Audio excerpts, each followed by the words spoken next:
Now, the video starts with my return from my first trip to the hardware store, where I picked up a bunch of cedar pickets. I use cedar because it's a little bit more water resistant. It's not waterproof, but it'll last longer than just untreated pine. And I don't want to use treated wood, and redwood is expensive and it's a little hard on the environment, so cedar's good. I've had these 3 older beds for around 7 or 8 years now. They're made out of cedar, and they're holding up pretty darn well. I also picked up this package of 20 corner braces. I only need 4, but I end up going through these a lot. They're just, they come in handy all the time. So this 20 pack will probably be something really helpful for me in the long run. I also got a 2-inch piece of PVC pipe for the fill tube. That's 2-inch internal diameter. And then I already had this piece of extra 1/2-inch pipe that I'll use for the drain tube, so I didn't have to buy that one. But that is something that is pretty important. All right, so 6 of these pickets are being cut down to a 4-foot length. Here you go. I'm cutting the dog ear side off because that's not going to be as good looking. We'll have to settle for some of that on the side pieces, but we'll get to that later. I'm making a 4-foot length here, and I am trying to pick the better looking pieces for the ones that are going to face toward me. If I find any that I have to use that are a little bit disfigured or discolored or warped, then I'll put those on the back where the neighbor gets to look at them. So I need 6 of these cut to a 4-foot length. Now, when using any kind of power tool, including a circular saw, always wear ear protection, eye protection. Don't wear necklaces and keep long hair out of the way, because if it's dangling into the tool, that can actually kill you. It's a good idea to wear gloves to keep splinters off, and closed-toe shoes are also a good idea. Now I've got my 6 4-foot sections. You might notice they're a little bit warped, but I think with the trade wars going on, it's going to be hard to find really perfect wood. But we're building a grow bed, not a piano, so it's going to be fine. It's not a Stradivarius. The 3 remaining pickets get cut into 3-foot sections, which, if you've got 6-footers like I did, that's exactly in half. With these, you just have to kind of deal with whatever, splits and slits and knots and chunks and imperfections, because we have to use the whole thing, dog ear and all, and that's just what we got. But then again, we're not building a piano, we're building a garden bed. Now, the first thing I'm going to do is make the legs, and I'm going to make them out of 8 2x4s that have been cut to 29 inches long. Of course, you can make them taller or shorter, just, whatever fits your you. You could also use 4x4 posts, but those are a little harder to cut, a little harder to carry around. But if you do use those, obviously, you would just need 4 pieces. Now, this next step is just as easy as it could be. I'm going to line up 2 pieces like this. I'm going to make sure they're very flush on at least one side. I'm going to, drill a pilot hole here and here and here-ish. And if I feel like I need more, then I'll do more. So I'll start with a pilot hole, and I'm going to follow that up with a 2-inch deck screw. A 2.5 might have been a little better, but if I countersink a 2-inch screw, that should be nice and solid. I promise. And there we have it. The first leg is finished, nice and tight. I've got 3 screws on here. Like I said, countersunk screws. That's going to be so solid. So I'm just going to repeat this for the next 3 legs, and then I'll have 4 very sturdy legs. And there I have it, 4 very sturdy legs. 1, 2, 3, 4. The next step is installing the rail, which is a 2x4 cut to a 4-foot length. Now, as far as the placement, it's going to depend partly on how tall you made the legs. If you've got some scraps that you cut off of the pickets, that's going to come in really handy right now, because we're going to use those to determine where to put the joist.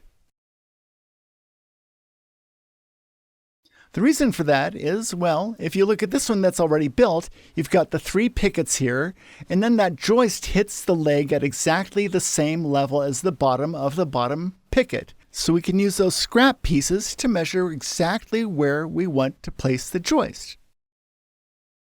Now in my case, I made a 29-inch leg. I put these 3 scrap pickets up there, and then I line up my joist, and I can see that that is, just by sheer luck, it is exactly 9 inches from the bottom of the leg. Now if you have a T-square, you can use that to get this joint lined up nice and square and straight on the leg, and that's something I am going to do now, but I'm here to tell you that after a good rainstorm or two, and certainly after a growing season or two, absolutely nothing about this grow bed is going to be square or straight. But I'm going to use it anyway, just because I want to at least start out with something that's as square and as straight as possible.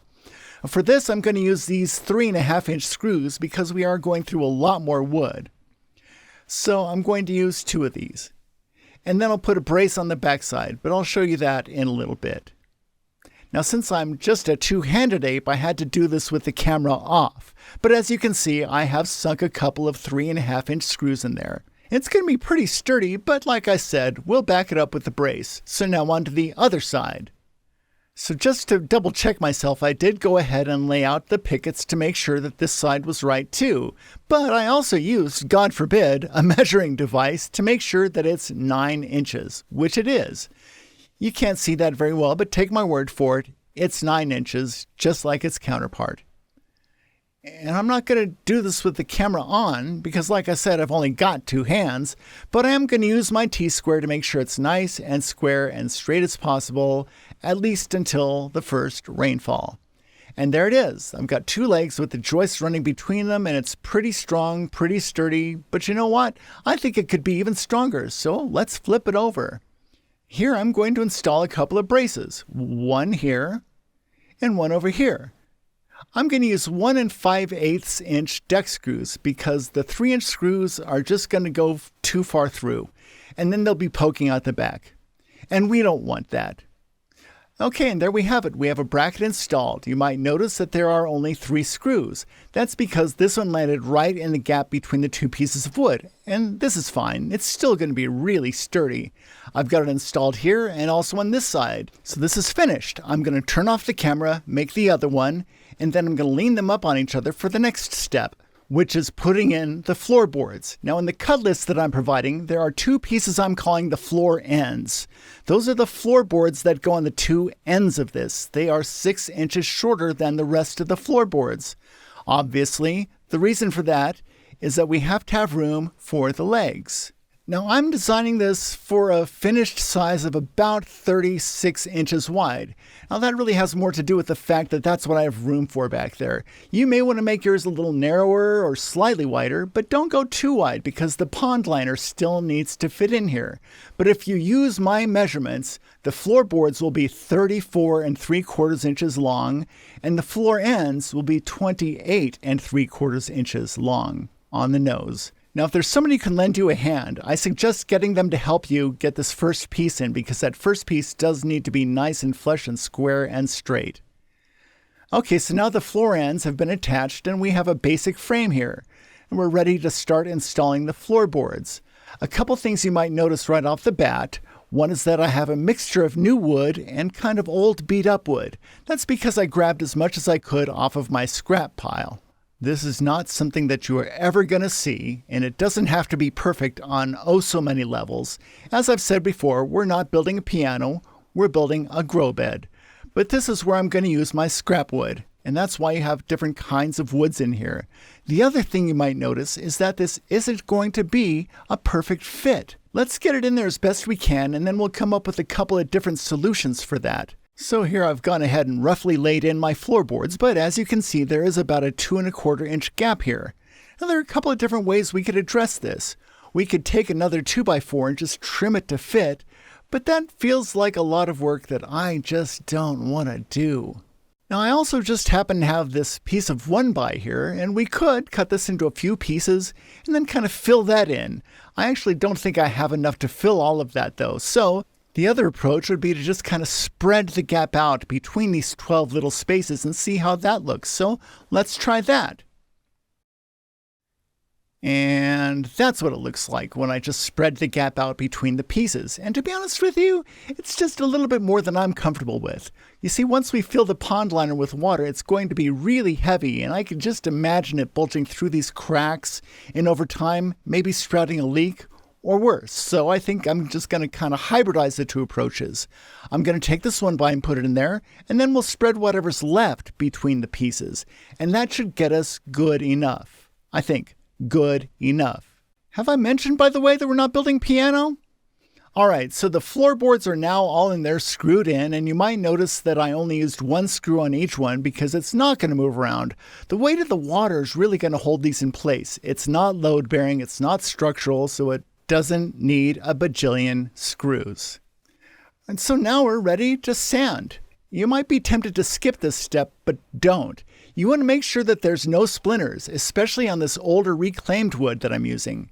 But even on the new wood, you don't want any splinters in there because that could puncture the pond liner and then you will have a very bad day. Don't wait to do this until after the sidewalls are installed because it's going to be a lot easier to clean all the stuff out if you do it before then. Now, a cheap orbital sander will work just fine, and if you're worried about the money spent on tools, don't. Tools pay for themselves. Just like kitchen equipment. So don't be afraid to invest in some decent tools like this cheap little Black & Decker orbital sander I've had for 20 years. It's been great for me. Okay, so now I'm all sanded up and now I'm ready to put the sidewalls on. Yeah, I'm using these little clamps to free up my hand, and also I'm going to add this little shop towel. I mean, I've always got a million of these just laying around, but there's a little knot hole in there, and I could just see the pond liner getting stuck in there, and I couldn't sand it out smoothly, so I'm going to use this as a little insurance policy. So let's go ahead and put on the sidewalls, and I'm going to use these 1 5/8 inch screws on this because they don't have a lot of distance to cover, so these are going to be fine. And thanks to the magic of video magic, I've now got all 4 sides built up, and the next step is to take some of this weed barrier and lay it across the bottom to give the pond liner a little protection from splinters and other pokeaholics. This is how I'm roughly measuring my weed barrier. I'm using some thumbtacks to kind of rough it in place and making sure that I have probably 10 or 12 inch overlap over here so that it can come up the sides a little bit. And then I'll cut it over on this end with just an ordinary pair of scissors. I'll probably do 2 layers because I don't want any Pokemons to come up here. And Franklin Pierce, my pond liner, we don't want anything to poke and haunt us. And I am using heavy-duty fabric because, we really want to be serious about this. We need to make sure that nothing pierces our pierces our pond liner. Okay, so around this time, we want to start being mindful of where things are and where they're going to end up. We don't have to be exact or precise, but we do want to be mindful. The placement of the pond liner and the water level is going to end up roughly leaving us about 10 inches of soil. So it's going to come up roughly to this seam right here. Now that could change, it probably will, but that's where we want to start envisioning things. And one of the reasons for that is that we want to make sure we never ever put a staple below the water line, and especially in the pond liner below the water line, because that will cause a leak. So I don't even want the staples to be like pressing up against the outside of the pond liner with all the pressure of the water. So just be really careful to never put staples below the water line. I'm going to say that like 50 more times, and try to make sure that we're always leaving room for about 10 inches of soil for the plants to grow in. Okay, here's 2 layers, and as you can see, it's not the least bit exact or tidy, but it doesn't have to be. It doesn't have to be exact or tidy or neat. This just has to sit under the pond liner to keep it from getting Pokemoned. Now I'm ready to measure and cut my pond liner. This was sold to me on Amazon as a 10 by 7, and it's not quite 7, and I'm feeling a little bit ripped off, but not for that reason. Actually, the reason I'm feeling a little bit ripped off is because the pond liners I bought in the past for my older grow beds were like 3 or 4 times the cost at the local garden center. I love supporting local businesses. I really go out of my way, and I don't even mind paying a little more. But yeah, like close to 4 times the cost at my local garden center than I paid for this. And so I just feel dirty. So anyway, I'm going to cut this to about 12 inches larger than my internal dimensions on both sides. And those internal dimensions are 35 inches on the width. And then you just have to take my word for it. It's 48 on the length. And I'm going to add 1 foot to each of those. So we're going to be at 47 on the width and 60 on the length. You might be tempted to fudge that number a little bit, but don't, because it's actually based on the diameter of the pipe. You'll see what I'm talking about. And I cut it pretty much exactly in half, which means that I now have another piece of pond liner, which is cut to be a pretty much perfect fit for a second grow bed. That's great. All right, the next step is to pop that pond liner into the grow bed. You want it to be pretty centered. Again, this doesn't have to be exact, but you want it to be fairly centered. And I'm going to say this several more times, never put a staple below the water line. And on that note, the water line is going to go up about 5 inches because of the pipe. So you want to make sure that you have at least 5 inches of pond liner up every wall. And then you can put your staples above that water line. And in fact, I'm going to cut a test piece of tubing right now just to make sure that this thing is where I need it to be. I've cut this to about 46 inches because I don't want it to be too tight. I don't want to have to squeeze and mash this in there. 46 is about right. Now that I've verified that size it works, I've cut 3 more pieces, but I actually went down to like 45-ish inches because I'd rather have these be slightly small so that they aren't like fussy when I try to put them in there. Okay, I verified I have pond liner that comes up to what will be above the water line, so now I can start putting in some staples. And have I mentioned this yet? Never put a staple below the water line. So I'm going to put them up in here, and it doesn't have to be super tight because once the weight of the water and the soil and everything goes in there, then it'll keep it in place pretty well. But that being said, use more staples than you think you need and then fill it with water like this, with all the staples in water, and let that sit overnight, which I have now done. It's now the following day, and this has been sitting here since last night, holding water, and holding is indeed what it has done. The water has held, so that means I don't have any leaks. An additional benefit to doing this is that I can get all these little poker players that have floated to the top. And sorry about the finger, but I can scoop these out now, which means that I will have less chance of puncturing later on. Yeah, finger nice. That's great. But another side benefit of doing that is that any chemicals that were left on the pond liner in the manufacturing process, to some degree, will now have been rinsed off. I'm going to siphon off this water now and try and think of something productive I can do with it. But you know what? It was worth it because I'm going to grow a lot of food. But once you've drained all the water off and allowed it to dry up, make a hole just above where the water line is going to be. I used this 1-inch bit hole cutter thingamabob. I think that's the technical word. But anyway, I'm going to use that to place a hole, which is where I'm going to put the smaller piece of PVC. That's going to be the drain pipe. And I want it to stick out, 2 or 3 inches. It doesn't have to be exact. And I'm not going to actually install this completely yet, but I do want that hole to be cut. Now it's time to start cutting our final pieces of perforated tubing. I sometimes call it sewer pipe, but I don't think we're supposed to use that word anymore. Anyway, you probably have these 2 leftover pieces, and we'll trim them down a little bit, but they're helpful for sizing this up. You're going to take your new piece, your uncut piece, and cut off 2 10-inch pieces and 1 16-inch piece. And you'll notice that those 3 pieces, along with the 2 long ones, fits perfectly right there in the middle. Now let's put all of the tubing in. And here they are all laid in there. The tubes are going to serve a number of functions. For one, they're going to ensure that the water flows freely down in the reservoir. 2, they're going to provide some support of the weight of the soil and the plants and the squirrels and their poop and their egos. I mean, not solely, but they're going to be one of the things that holds all of that up. They're going to contribute some of the support. And 3, as we're building, they help us kind of visualize the structure of this whole thing. And that is helpful, actually, just being able to see how it's all coming together. Now we're going to take one of these extra pieces and we're going to cut a couple of 1-foot sections off of it.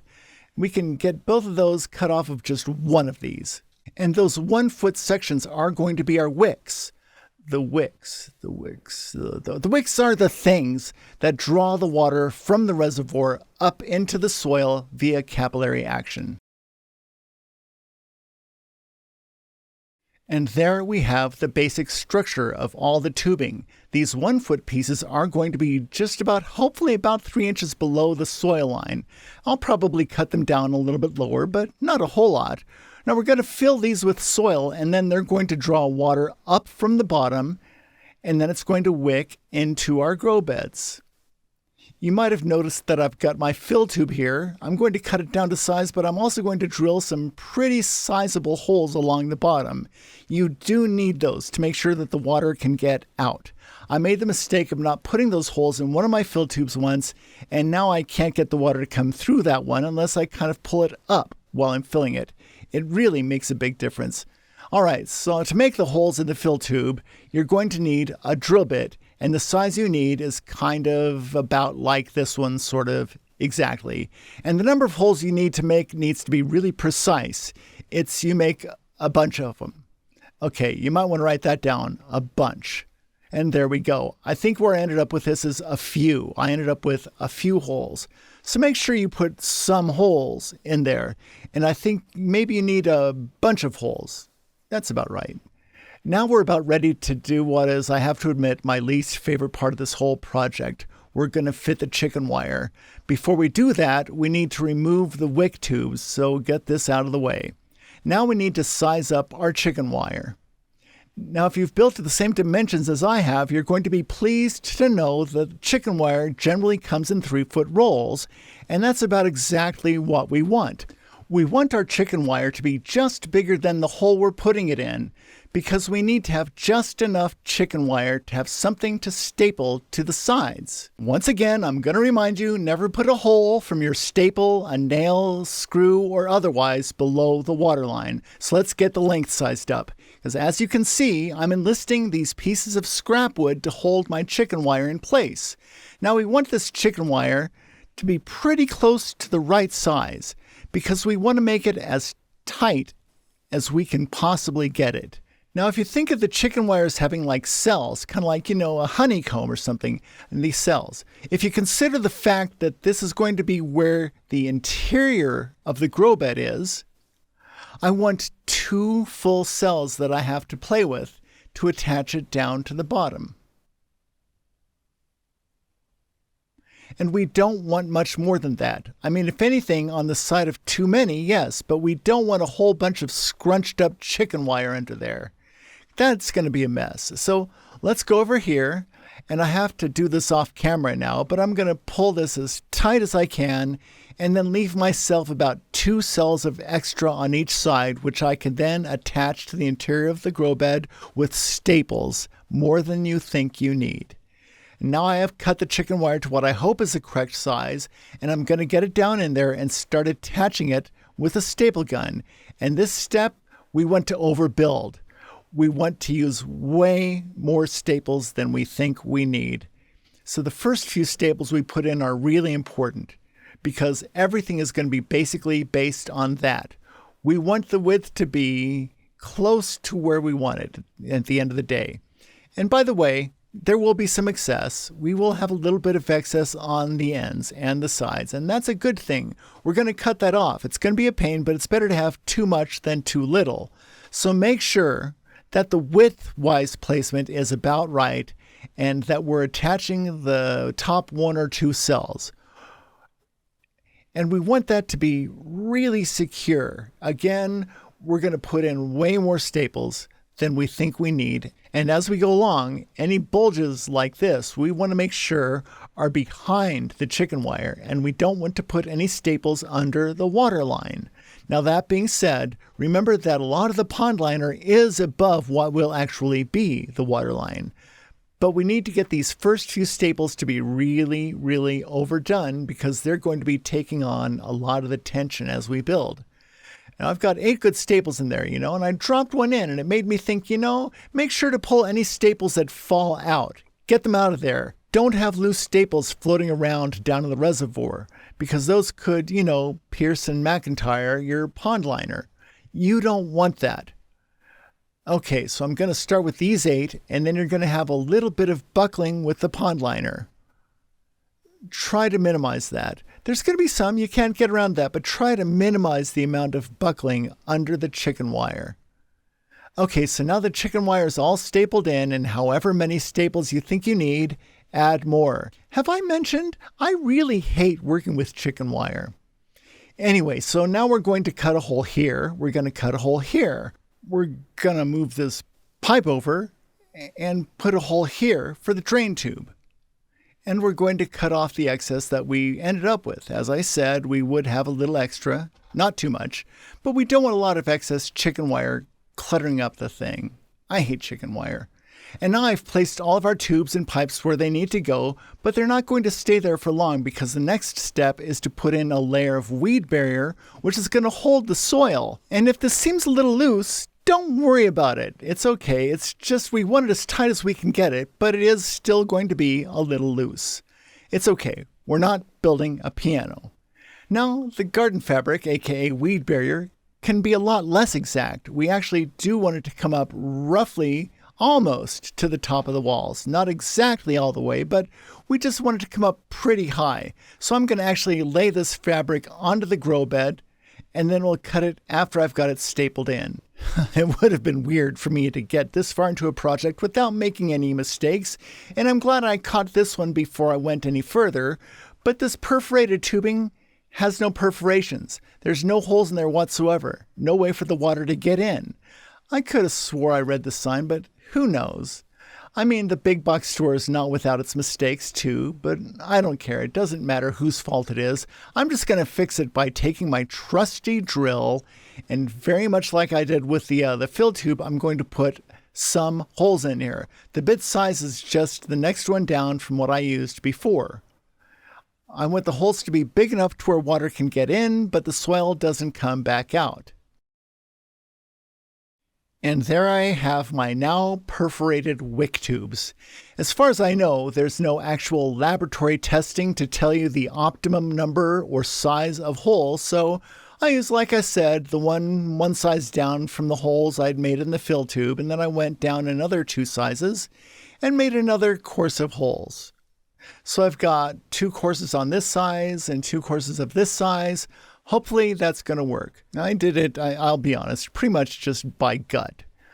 Like I said, the idea is that you want water to get in, but you don't want soil sneaking out and getting into your water. There's going to be some, no matter what you do, but I hopefully got a decent sized hole here. If I haven't mentioned this already, this is a good time to mention that. Some of you may be, and rightly so, wondering about all the embedded materials and energy in this grow bed. Because it is. It's a lot of plastic. It's a lot of weed barrier. It's a lot of wood and chicken wire. But if you start paying attention to all the materials that are in all the food you buy at the grocery store, all the packaging, not to mention the transportation. In fact, I have a factoid that for every calorie of food you buy at the store, it takes 15 calories to transport that to your store. Not to mention when you burn more calories getting it home. So I like to think in a couple seasons, this pays for itself, not only in embedded energy, but also in the cost of the food. So there's my justification. All right, upward and onward. So now I've got my weed barrier, garden cloth, whatever you want to call it, in there, stapled in nice and secure, nice and taut. This is another place where it's a good idea to be really generous with the staples. We want lots of staples in here because that's going to hold our soil in place. I've trimmed up a little bit in here in the corners where it was jutting up just above the frame. We don't want it poking up, but we do want it to be pretty securely in there. I should take care of that little dimple there because we don't want the soil to be falling down like those little crevasses. So there we go. Now the next thing we're going to do is cut some holes in the cloth and make some skirts. You'll see what I mean in the next couple of shots. And we don't want to cut a hole, by the way, for the overflow tube, because that actually goes underneath the ground cloth. In fact, if I can, I'm going to get that to sort of hook under the chicken wire, because we want that down below the soil where it can grab the water that is overfilling. Welcome to part 2 of how to build a self-watering grow bed. Before we get into the instructions, I just want to give you a quick update. I guess it's a 16-day update. I planted these the Sunday that I finished building it, and today is the Tuesday after next from there. So yeah, 16-day update. Things are looking quite good. Everything I've planted has come up. Now I've put compost. I'm using compost as a mulch to mulch every square inch that doesn't have something growing in it. And there's a few of the plants that you really probably can't see in this video, but you'll have to take my word for it. I've got sprouts everywhere. I put seeds on what for you is the bottom row. There's turnips all the way across. Next up, we've got radishes, breakfast radishes, and watermelon radishes. And then I've got some beets here, 2 rows of beets, and a couple of bean plants, which are going to get huge. And then back here I've got some green romaine and some red romaine. And the red takes a lot longer to sprout, but I do have little tiny micro sprouts. So far, it's functioning perfectly, just as they all seem to. So let's get on with it. Now, where we left off last week is that I had just explained that we don't need to cut a hole in the weed barrier for the overflow tube. But we do need to cut a few little extra pieces of fabric for the wicks, and that's what we're going to do now. The first pieces I need to cut are little things to wrap around the bottoms of these wicks so that the soil doesn't just come pouring out. You'll see what I mean in more detail in just a moment. And at this part of the project, it starts to seem almost more like a sort of an arts and crafts kinds of thing, and that's not really my forte, but that's all right. All right, I want there to be about 1 inch of excess here, roughly, on either side, and about 1 inch here. And I'm going to cut some pieces that I can wrap around the ends of these tubes. About like that. And to affix this, I'm going to use zip ties. I've got a couple of them attached together so that they're long enough. Now resist the urge to use like cloth or twine or anything that will degrade underwater over time. In this particular case, plastic is very much your friend. Even the weed barrier itself is a kind of a plasticky synthetic fabric, and that is important. You don't want to use cloth because it'll just make a big mess. But yeah, we've got these nice and tight here, and then I am going to trim off the stuff down here because I want to have access to the holes that I just perforated the tube with.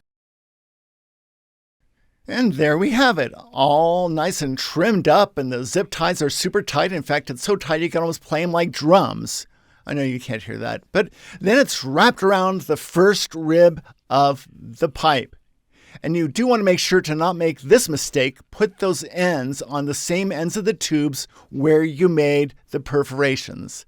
If you did it by hand like I did, that is, because these are going to be underwater. In other words, you are currently looking at these upside down. These are going to go into the grow bed like this. And those things we just built are going to hold the soil and keep it from spilling out all over the reservoir. But we're not done with the arts and craftsy stuff yet. I still need to make some skirts, and I'll probably make 2 for each of the wick tubes and 2 for the fill tube. So I've got a piece of scrap wood here to use as a cutting board. I've got my tube sitting upside down on it for sizing, and I'm going to use a razor knife so that I can cut a hole that's as close to exactly the right size as possible. You'll see why in a moment. All right, got all my skirts cut up, 2 for each wick tube and 2 for the fill tube. I'm hoping that you can see that there's 2 here. Yeah, I hope so. All right, so now we're ready to go ahead and cut the holes in this cloth. And I'm just going to kind of feel around here for the holes that I made in the chicken wire. And we want these holes to be also pretty close to as exact as we can. I mean, this one doesn't have to be as exact, but the more exact, the better. Once again, what we're getting at here is that the less opportunity for the soil to fall down into the reservoir, the better. All right, so now you can see I've got my hole cut. I'm going to take my wick tube and I'm going to put it covered, perforated side down and just kind of ram it in there because I want this to be pretty tight. Now I'm going to lay my skirts over the tubes. I'm going to push it down, but not quite all the way. And I'm going to offset these by about 45 degrees apart from each other to make a kind of a star shape, if that makes sense. So now I've moved around to the other side because my shadow was getting in the shot. But now you can see better what I mean about these skirts being offset by about 45 degrees, making a star shape between the two of them. And the idea here again is that we're just trying to minimize the amount of soil that leaks down into the reservoir. I feel like this is really imperfect, so if anybody has a better idea of how to do this, please post it in the comments section. Everything in here is just, what I made up. So I'm definitely not going to presume to have the best ideas. It's been working for me for about 7 years, and that's all I can tell you. And now I've got my skirts laid out for the other wick tube as well as the drain tube.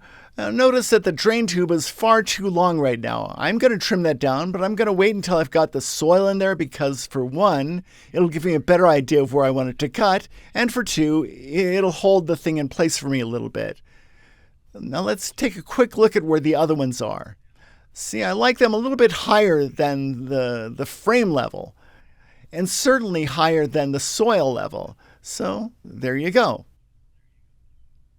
And now our masterpiece is pretty much done. It just needs to have the soil put into it and the fill tube trimmed down, but don't do that yet. Don't do that yet. Put it into its permanent home first. If you put the soil in and then try to move it, you're going to hate your life. So move it into its permanent home first and then put the soil in it. I'm thinking I'm going to put it in this little space here just to the west of this other grow bed. That's just about right. It'll get plenty of sun. I talked to the neighbor and the neighbor is fine with me putting it in there. So I won't be robbing too much of their sunlight. So let's get to mixing up the soil. If you want to, you can use store-bought gardening soil, and that's fine. It's expensive, though. Don't use potting mix in this thing, because most potting mix is usually like all organic bits, and they will break down over time, and then you'll have a cakey mess. You need some soil for the long term that has some things that are inorganic and will not break down. So in my mix, I've got a number of things that fit that bill. I've got some sand, some perlite, some vermiculite, and I'm going to experiment with this coco coir. I've heard good and bad things about it. The reviews, they're mixed. I usually in the past have used peat moss, but peat moss takes literally thousands of years to grow. So even though it's technically renewable, as far as our lifetimes are concerned and the lifetimes of our great-great-great-great-great-grandchildren, it's non-renewable. So I'm going to go with this coco coir, but the jury is still out on coco coir because often the places where it's grown and harvested, they're cutting down rainforests to make room for the coconut groves. So I learned that after I bought this, but at this point I already own it, so I'm going to use it. I'm going to make basically a half batch with the coco coir, the sand, the vermiculite, the perlite, and the compost. I think I have some leftover potting soil over here, so I'll probably use that for the soil wicks because I know it works. This new recipe, I just don't know how effective it is at, the capillary action, drawing up the water into the grow beds, so it'll be a combination. All right, now that I've got a feel for just about how thirsty this stuff is, they say up to 10 times its mass or weight in water. I've got it just sort of soaking here. That really makes a big difference. When it's soaked, it comes right off. So I'm going to let that sit for a few minutes. Go have a cup of coffee, and if you can't tell, I drink a lot of coffee. And then I'll come back and finish chopping my coco coir. And that has kind of a nice alliteration, doesn't it? Chopping my coco coir, chopping my coco coir. Oh, never mind. I blame the coffee. All right, so that worked out pretty well. I went inside and I had that cup of coffee while this thing soaked. I came out and it's just about right. I'm going to use about half of it for now because I'm going to do this in 2 batches. So I'll take the coco coir that just came off. I'll mix that up in there and get it nice and broken up, and hopefully it'll just absorb and drink all this extra water. And then I'm going to save this half for the second batch. About an hour later, and there's my finished coco coir. It's a little soupier than I was hoping for, but that's fine. I'm going to use some of it to fill a couple of microgreens trays. I've heard that there's nothing better for microgreens than coco coir, so we'll give that a shot. A couple hours later, I think the coco core has absorbed about as much water as it's going to. There was a little extra. I poured it off. Like I said, it turned out a little soupier than I'd intended, but now and if you put your ear up to it, it's still making a noise. I mean, I know you can't hear that, but it's almost creepy. It sounds like it's alive. It's weird. All right, so the rest of my soil recipe is going to be compost, sand, and either vermiculite or perlite. These are the things that I've used in the past, and except that I used peat moss instead of coco core, and I'm hoping that the coco core is maybe a little more sustainable. But like I said, the jury might still be out on that one. So we'll just see how it works. The reason for all these elements, they all do slightly different but somewhat similar things. The compost provides the nutrients, and while that's really important, the compost by itself is not a suitable growing medium for most plants. You can probably do like some sprouts and microgreens in there, but frankly, I think you'd do better with just coco core for that anyway. The coco core provides water retention, and it also provides structure and drainage. Structure and drainage are also really helped along by the vermiculite, perlite, and a little sand. The role of sand and vermiculite and perlite is that they are not organic. They're inorganic materials and will not break down over time, so they'll continue to drain and provide structure forever and ever and ever and ever and ever. So, what we're doing here is we're providing nutrients, structure, drainage, and water retention with these. So I'm going to use, in addition to this half brick of coco core, I'm going to use 1 bag of compost, probably about half a bag of sand, maybe a little less, and then probably about a half bag each of the vermiculite and perlite. We'll see how much room I have. So here we go. So to start with, I'm just adding the compost and I'm mixing it up with the coco core. And I love this tool. I think it's called a garden weasel. I like it so much that I just picked up a pair of these little sort of hand-sized ones. They're perfect for these small grow beds and containers, and they do a great job of breaking up soil and mixing things together.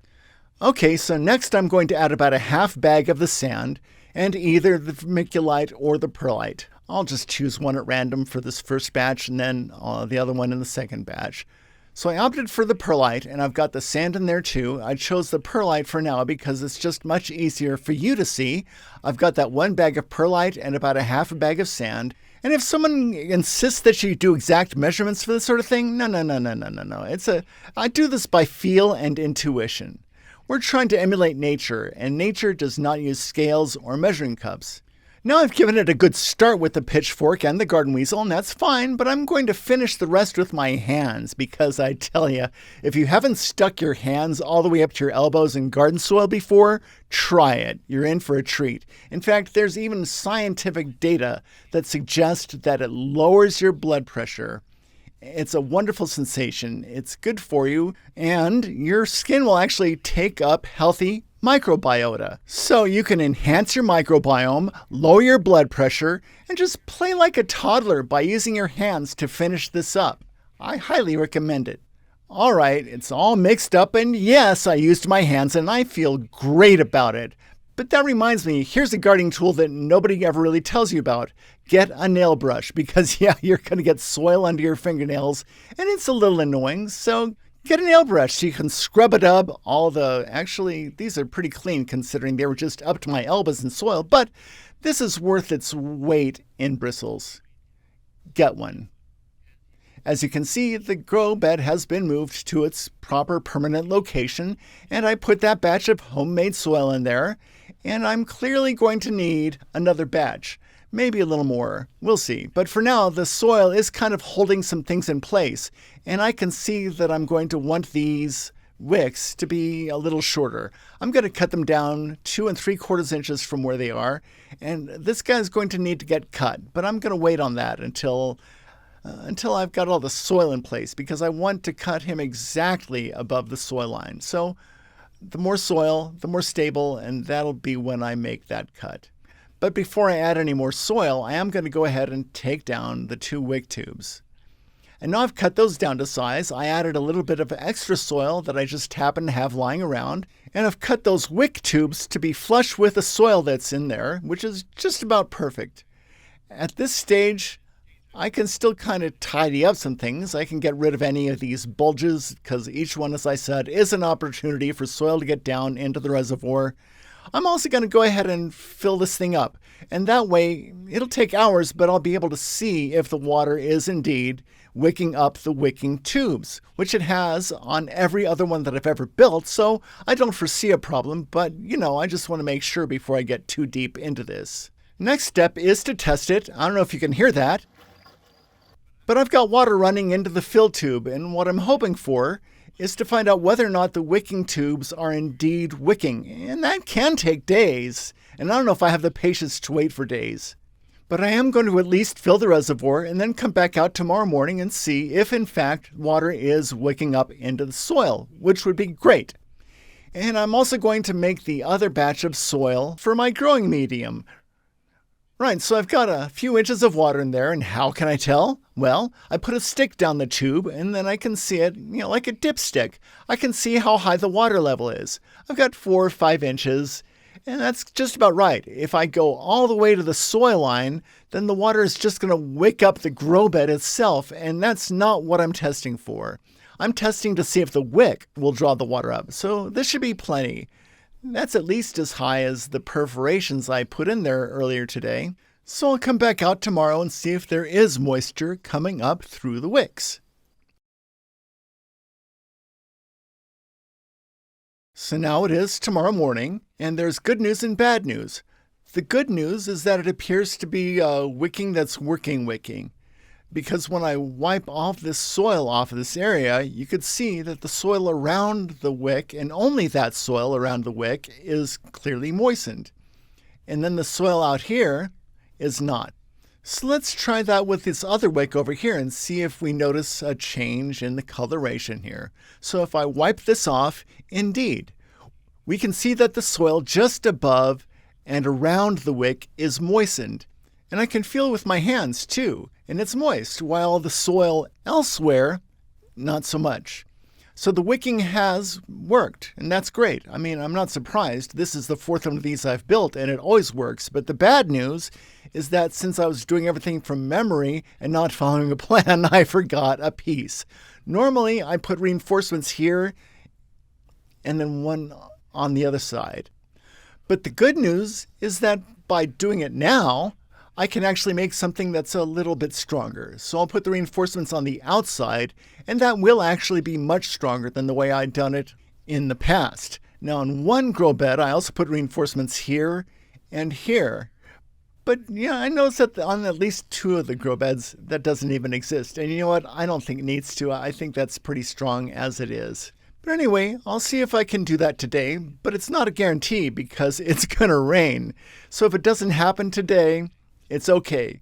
So I think this is going to actually be an improved design. I put the reinforcements on the outside. The tricky thing about this was this screw's placement, because if I'd gone too high, I would have punctured my pond liner. But if I'd have gone too low, it wouldn't have gotten a good bite on the wood. So this is going to vary from unit to unit, and I can't give you a measurement. For me, it was about 1 inch, and it came in just about right. I used a 2.5-inch screw to make sure that I was getting a good purchase on the wood behind it. Now this one is just 1 5/8 because it only has to, I don't know, maybe I used a 2-inch. I don't know, probably. Yeah, maybe I used a 2-inch, but I just, it just has to be enough to get a good bite here, but I didn't want to protrude. And yes, I cut myself a little bit. It happens. Now I'm going to put this bar across here. As you can see, I cut it to 39.25 inch, and I'm going to use 2-inch screws here. All right, the soil is all mixed up, and yes, I used my hands, and I'll tell you again, there are very few things in the world that can make you feel like a little kid again, like just getting elbow deep in soil. And sometimes the best tool for a job is your hand, or your foot, or I don't know, probably not your nose, but sometimes, you just have to use your head. Anyway, now I'm going to put the soil into the grow bed, and we'll see how it fits.